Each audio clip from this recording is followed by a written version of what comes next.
Good morning, riders. I'm Darius Jack. And I'm Carter Stump. Today is March 1st, 2024. And on this first day of March, we'd like to share a story about Eleanor Roosevelt. So Eleanor Roosevelt was the first lady to really kind of just go by. She wanted to be referred to as, just plain old Mrs. Roosevelt. She didn't want to be, this elegant title of first lady. She wanted to be just kind of a relatable person. So her kind of in that position, she's going to end up being really this influential person who's very much low key as to kind of how she presents herself. She wanted to be someone who's among the people, and a lot of the first ladies before her were kind of not like that.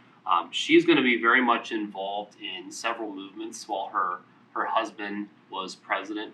So she's, of course, the longest serving first lady in American history. And she is going to speak out and look out for groups, minority groups in the United States that really didn't have a voice or were kind of overlooked by the New Deal. She ended up speaking out for women's rights during the time of the New Deal, when the New Deal programs were rolling out, and for those minorities that were not necessarily going to be welcomed by the New Deal, and it excluded a lot of them. So she is going to even have her own press conferences. She would have her own press conferences outside of her husband, the president's press conferences, where she would only invite women. She was also a member of the Daughters of the American Revolution, a group at the time that, excluding a woman by the name of Marian Anderson, an African-American singer. So Eleanor Roosevelt, in protest of this group denying her from performing in front of their group, she actually ended her membership as the Daughter of the American Revolution. Thanks, Shaden. Looking forward to more stories this month highlighting celebrations taking place in March.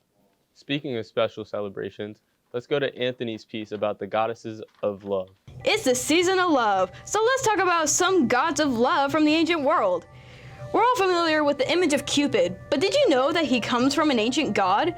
Cupid, or Eros, as he was known of the Greeks, was basically the heartthrob of the gods because he was the son of Aphrodite.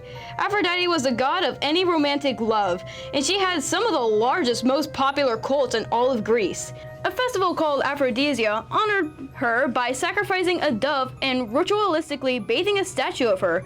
Further to the north, an ancient Germanic and Scandinavian peoples worshipped Freya as a goddess of marriage, magic, and childbirth.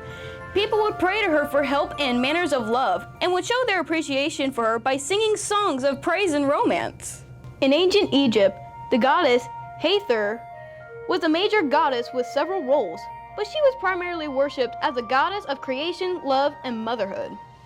She was said to be the mother of all pharaohs, and her importance allowed women to gain significant power in ancient Egypt. During festivals of Hathor, revelers would engage in ritualistic dancing and celebration, hoping to enter a state of religious ecstasy.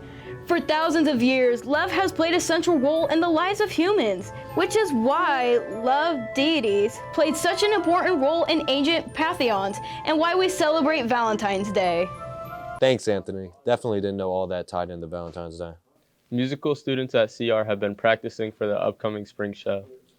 Fiddler on the Roof will open in a week at CRHS. Roll the clip. Perdition!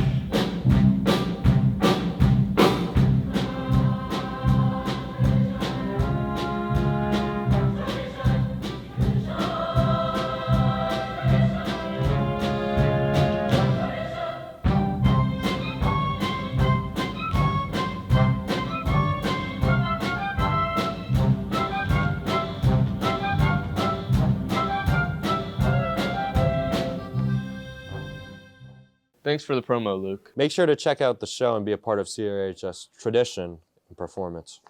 Let's roll our segments for the week. Hi, welcome to Cole's Common Report with me, Cole Beaver. Out here very warm right now, but quite windy as a cold front is entering the area, but 65 right now.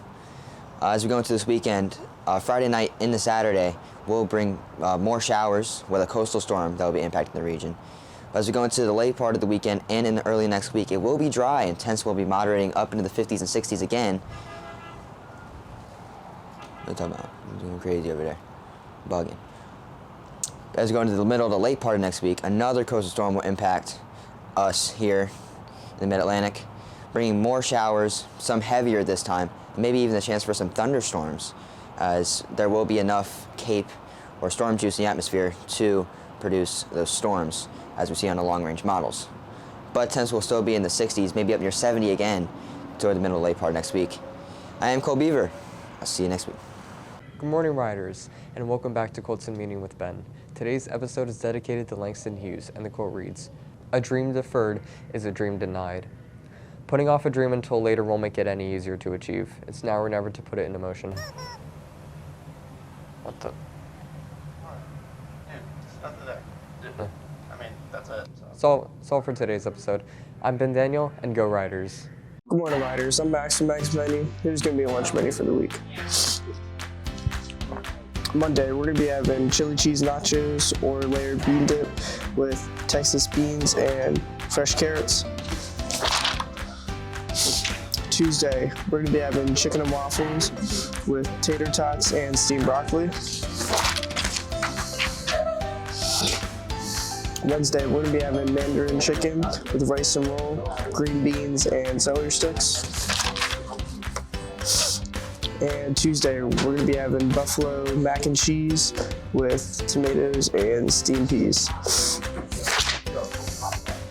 Friday, we're going to be having Italian mozzarella sticks with steamed corn and sweet potatoes. I'm Max from Max Menu. Have a great rest of your week, and go Riders.